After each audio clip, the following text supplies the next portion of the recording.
But we have spoken about the importance of all of the different potential modes of transmission.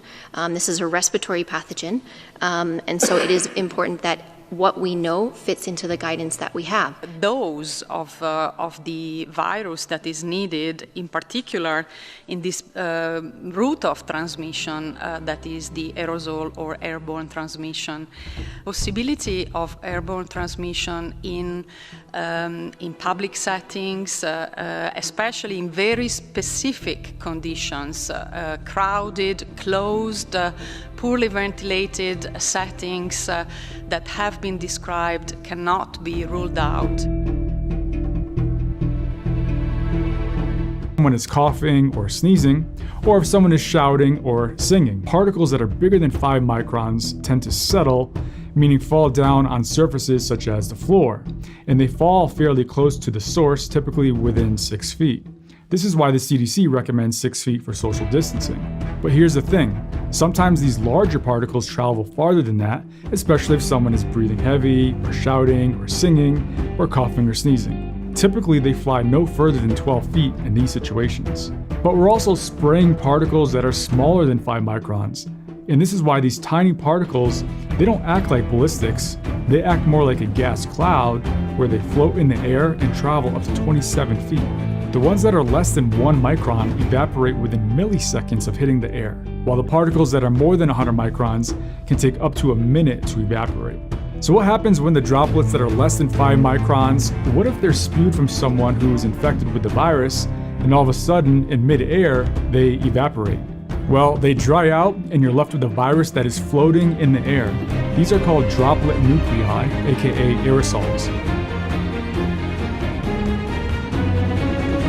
Air purifier लगा दीजिए जो कि 0.3 micron filter का हो, जिसमें हेपा फिल्टर हो और जिसमें मिनिमम 6 एक्सचेंजेस पर आवर हो, ताकि हर 10 मिनट के अंदर में एयर एक्सचेंज हो जाए।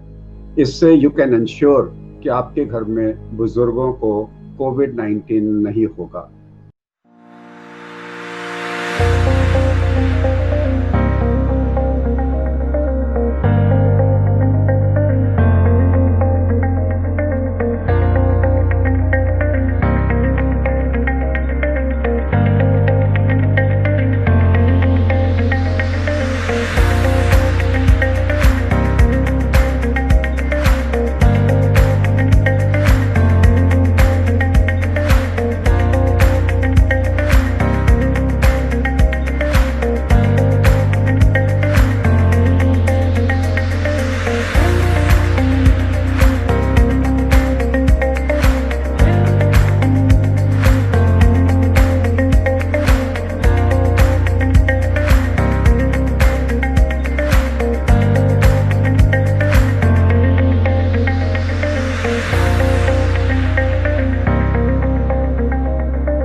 प्रदूषक तत्वों को 5 श्रेणियों में बांटा जा सकता है।